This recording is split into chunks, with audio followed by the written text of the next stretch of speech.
but we know it can be done.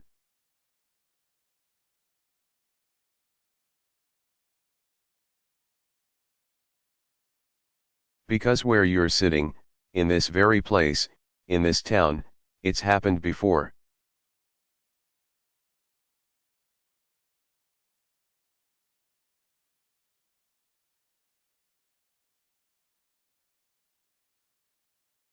Nearly 2 centuries ago, before civil rights, before voting rights, before Abraham Lincoln.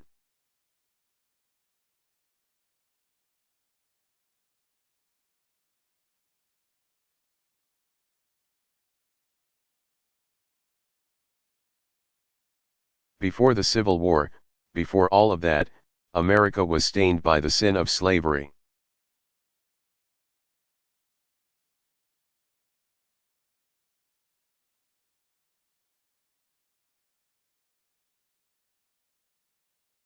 In the sweltering heat of southern plantations.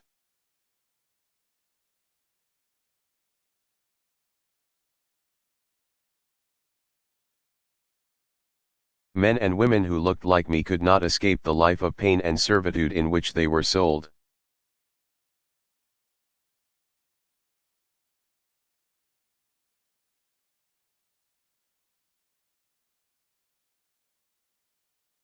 And yet, year after year, as this moral cancer ate away at the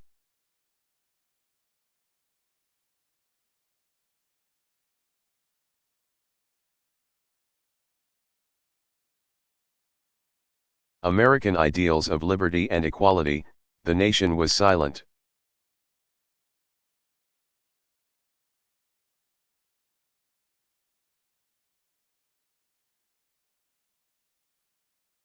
But its people didn't stay silent for long.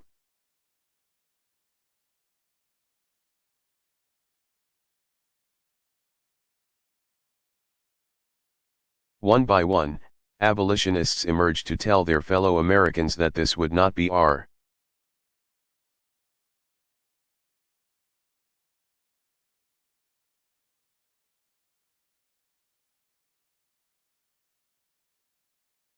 place in history, that this was not the America that had captured the imagination of the world.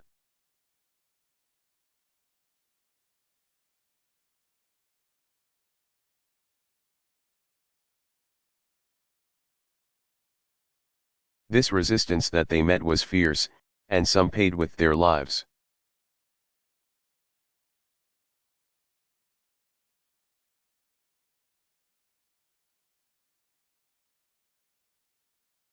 But they would not be deterred, and they soon spread out across the country to fight for their cause.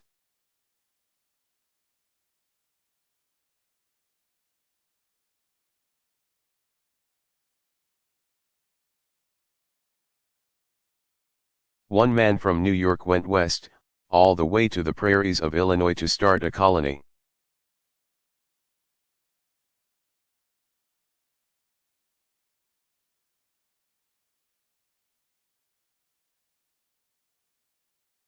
And here in Galesburg, freedom found a home.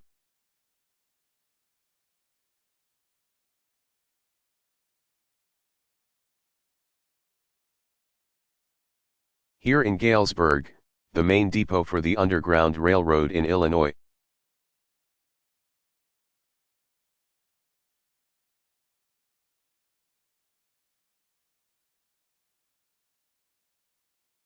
Escaped slaves could roam freely on the streets and take shelter in people's homes.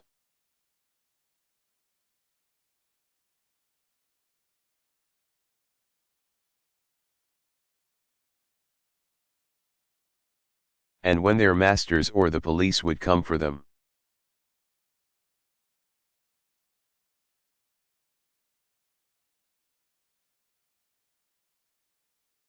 the people of this town would help them escape north, some literally carrying them in their arms to freedom.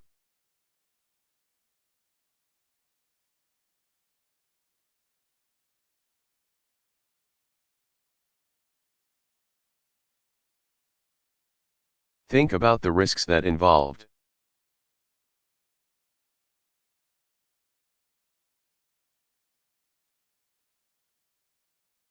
If they were caught abetting a fugitive, you could have been jailed or lynched.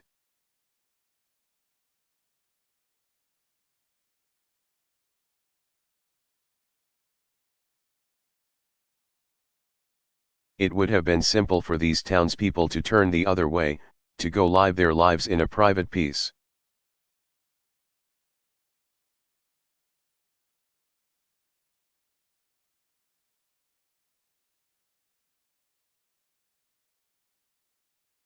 And yet, they didn't do that.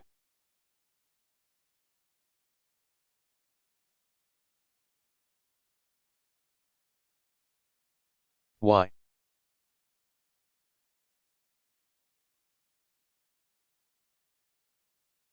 Because they knew that we were all Americans, that we were all brothers and sisters, the same reason that a century later,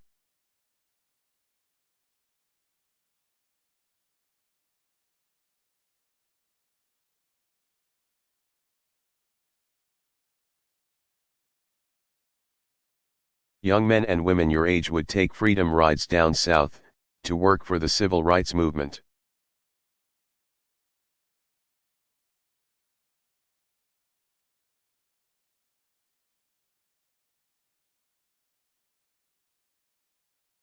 The same reason that black women would walk instead of ride a bus after a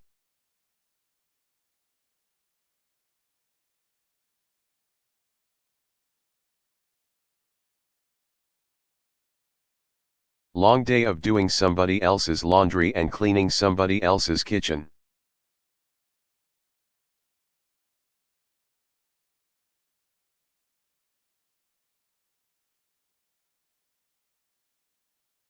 Because they were marching for freedom.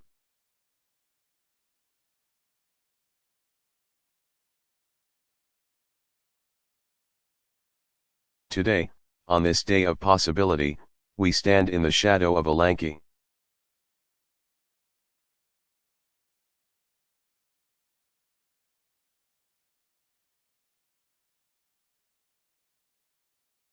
raw-boned man with little formal education who once took the stage at Old Main and told the nation that if anyone did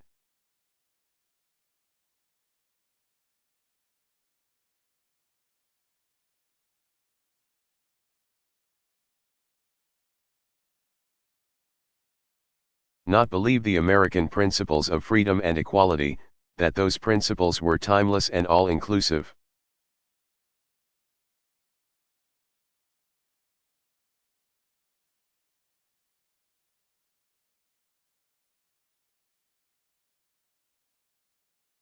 They should go rip that page out of the Declaration of Independence.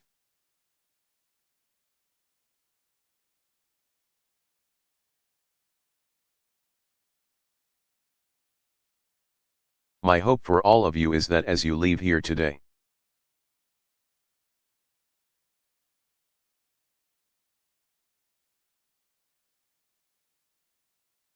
you decide to keep these principles alive in your own life and in the life of this country.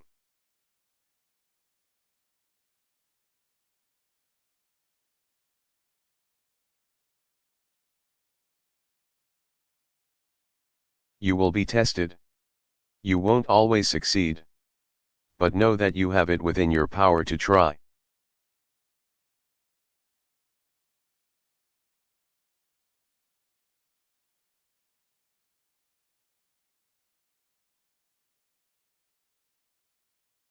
That generations who have come before you faced these same fears and uncertainties in their own time.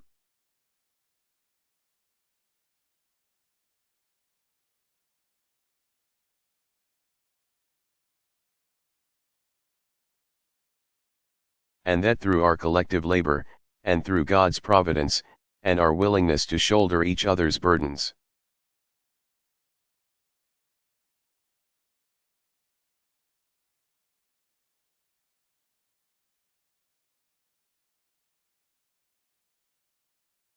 America will continue on its precious journey towards that distant horizon, and a better day.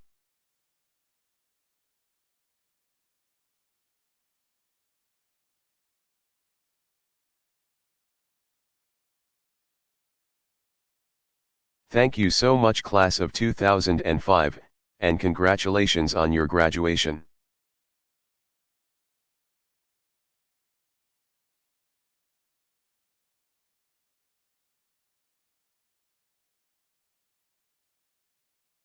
Thank you.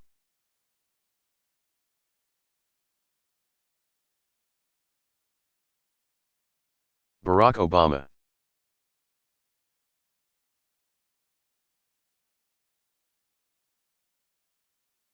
Address on the economy at Knox College.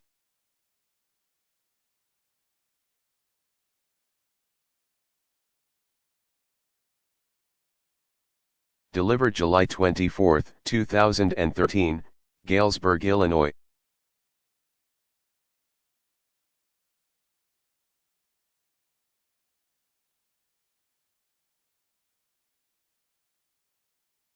Hello, Galesburg.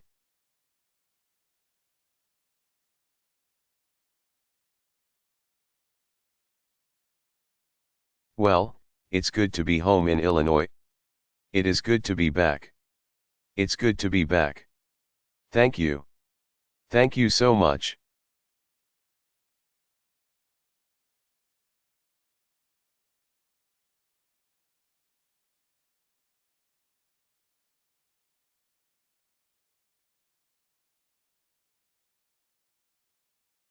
Everybody. Thank you. Everybody, have a seat, have a seat. Well, it is good to be back.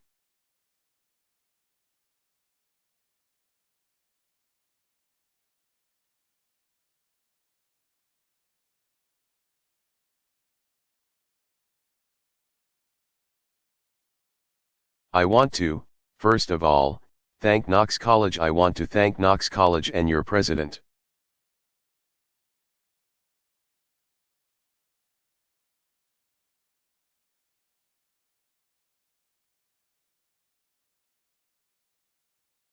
Teresa Ahmad, for having me here today.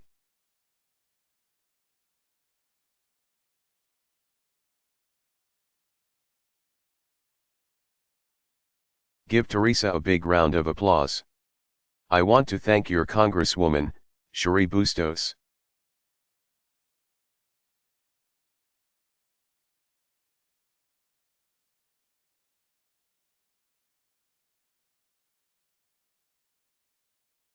Who's here? We've got Governor Quinn here. I'm told we've got your Lieutenant Governor.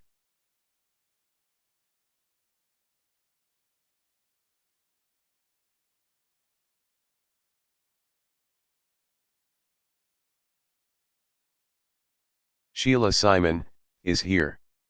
There she is. Attorney General Lisa Madigan is here.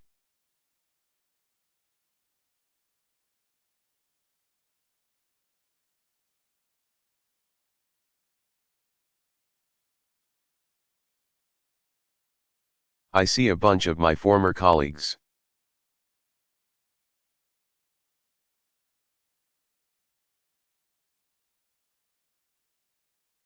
Some folks who I haven't seen in years and I'm looking forward to saying hi to.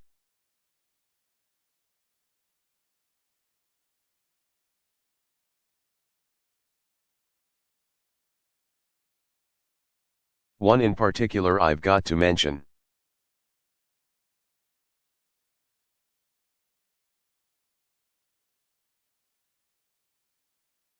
One of my favorites from the Illinois Senate, John Sullivan, is in the House.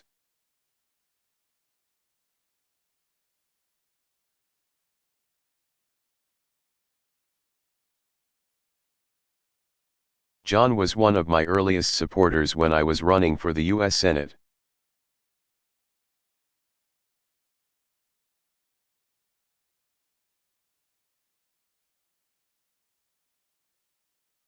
And it came in really handy because he's got, like, 10 brothers and sisters.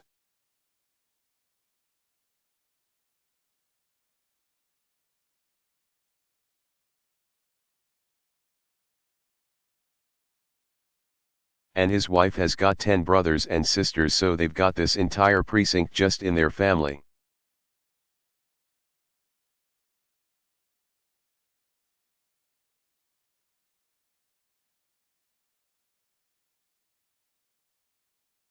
And they all look like John the brothers do, so he doesn't have to go to every event.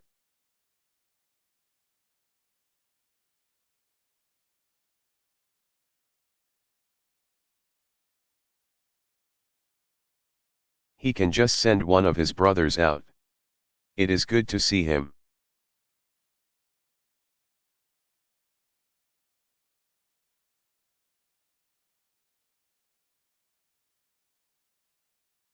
Dick Durbin couldn't make it today, but he sends his best.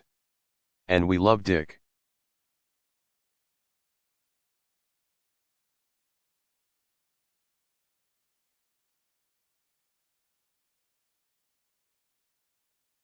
He's doing a great job.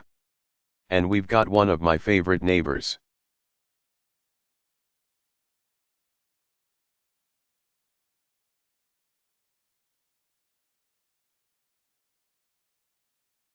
The senator from Missouri, Claire McCaskill, in the House, because we're going to Missouri later this afternoon.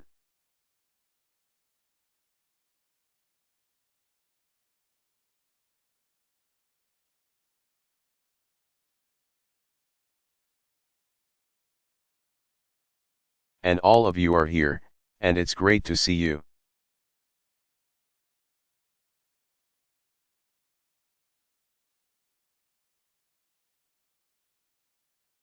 And I hope everybody is having a wonderful summer.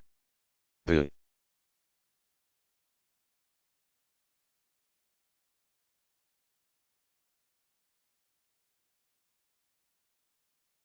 weather is perfect. Whoever was in charge of that, good job.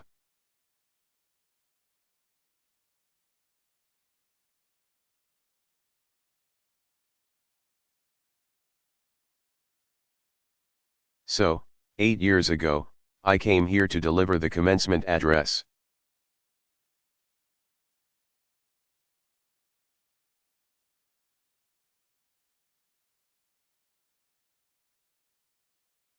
For the class of 2005.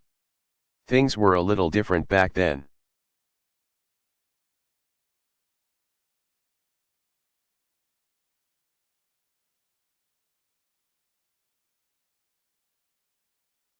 For example, I had no gray hair or a motorcade.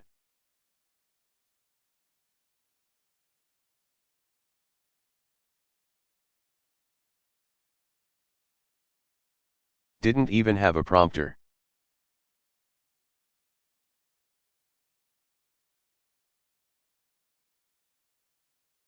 In fact, there was a problem in terms of printing out the speech because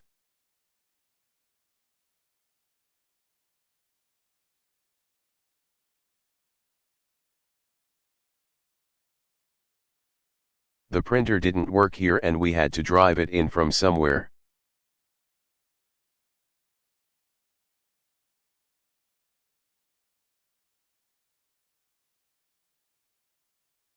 But it was my first big speech as your newest senator.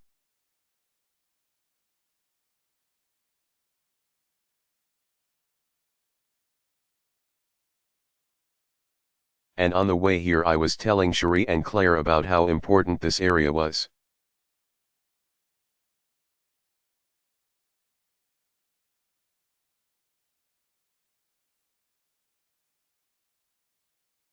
One of the areas that I spent the most time in outside of Chicago.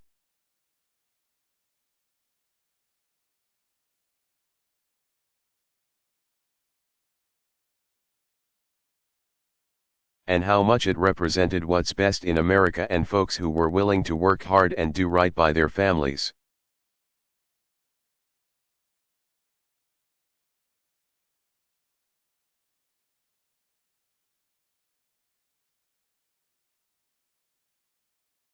And I came here to talk about what a changing economy was doing to the middle class and what we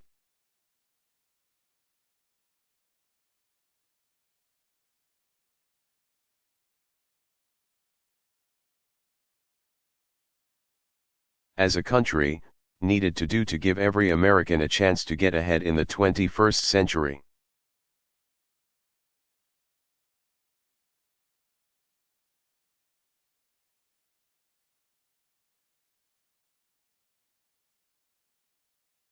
See, I had just spent a year traveling the state and listening to your stories.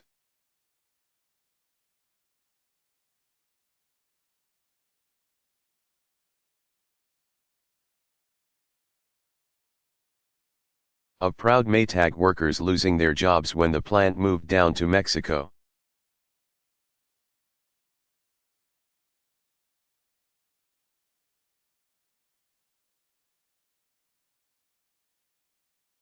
A lot of folks here remember that. Of teachers whose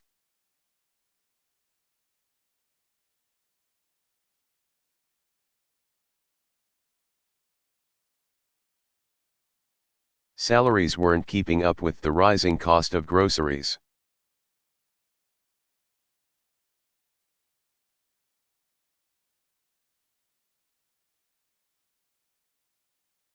Of young people who had the drive and the energy, but not the money to afford a college education.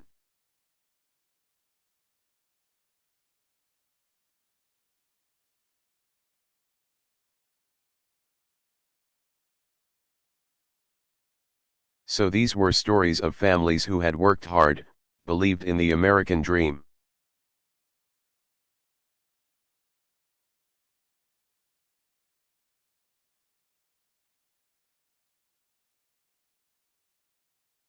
But they felt like the odds were increasingly stacked against them.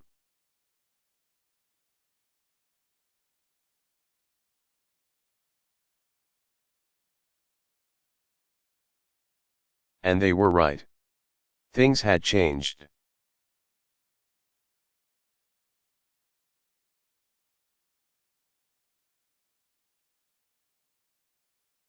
In the period after World War II, a growing middle class was the engine of our prosperity.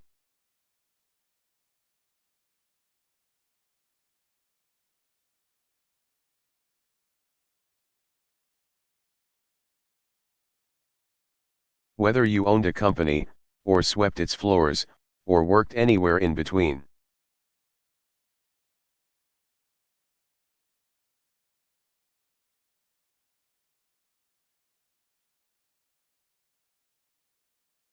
This country offered you a basic bargain, a sense that your hard work would be rewarded with fair wages and decent benefits.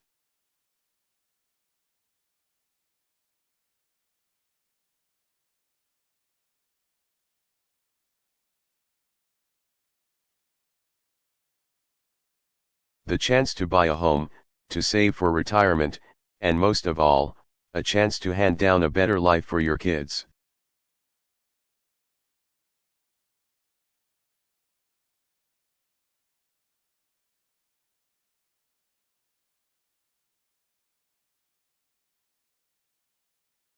But over time, that engine began to stall, and a lot of folks here saw it. That bargain began to fray.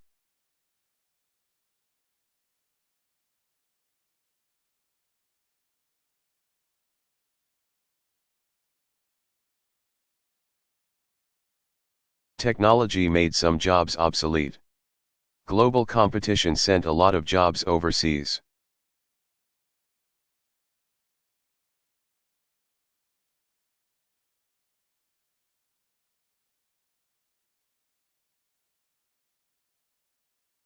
It became harder for unions to fight for the middle class.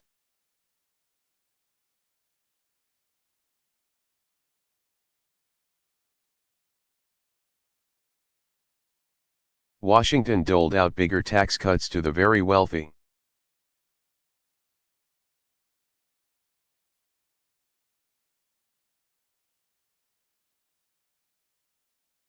And smaller minimum wage increases for the working poor.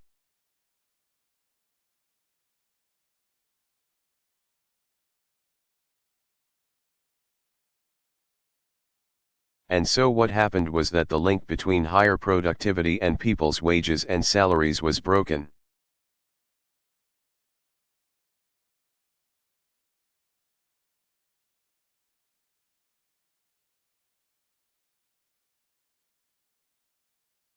It used to be that, as companies did better, as profits went higher,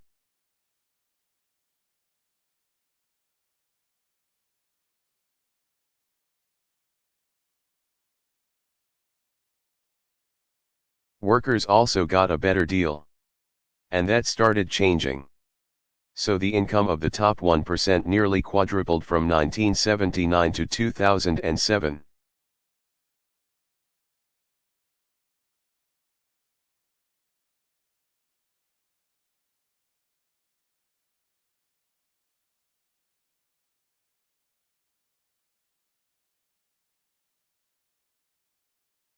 But the typical family's incomes barely budged.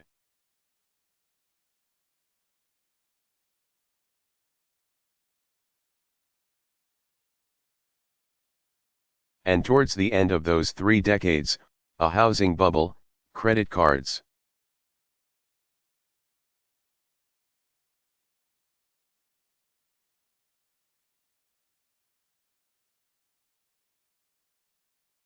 A churning financial sector was keeping the economy artificially juiced up, so sometimes it papered over some of these long-term trends.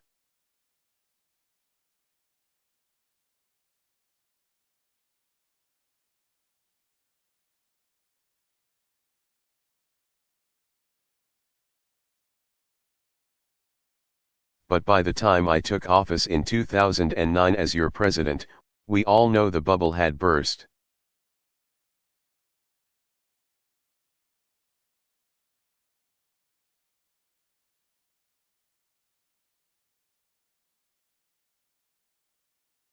And it cost millions of Americans their jobs, and their homes, and their savings.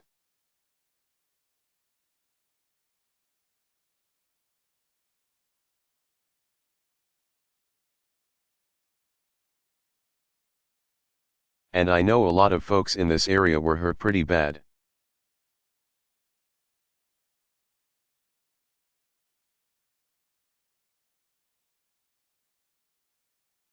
And the decades-long erosion that had been taking place, the erosion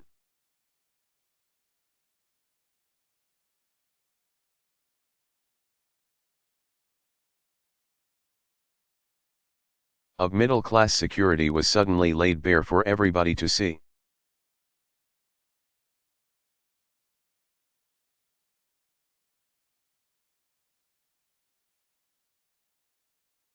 Now, today, 5 years after the start of that Great Recession, America has fought its way back.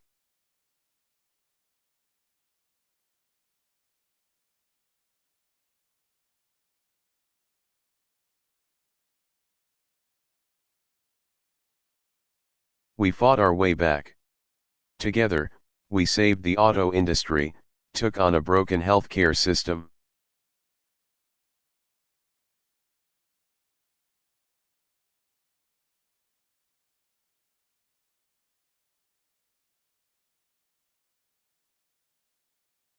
So you add it all up, and over the past 40 months, our businesses have created 7.2 million new jobs.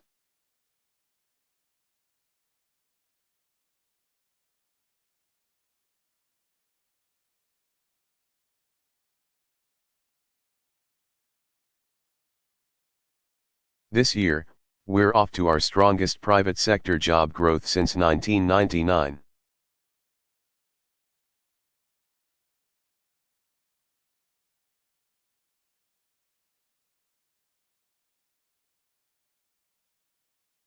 And because we bet on this country, suddenly foreign companies are, too.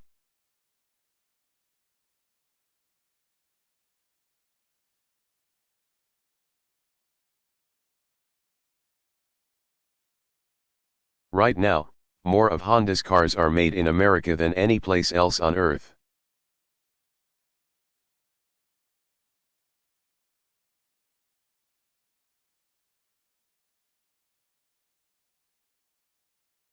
Airbus, the European aircraft company, they're building new planes in Alabama.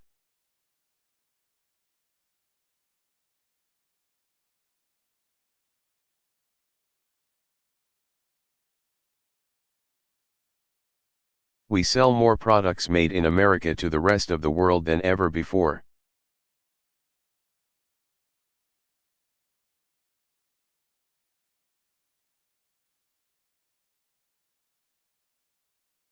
We produce more natural gas than any country on earth.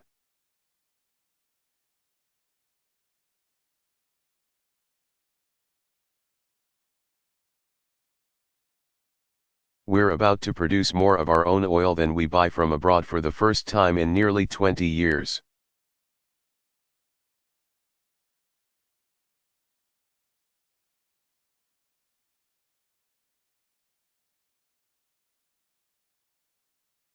The cost of healthcare is growing at its slowest rate in 50 years.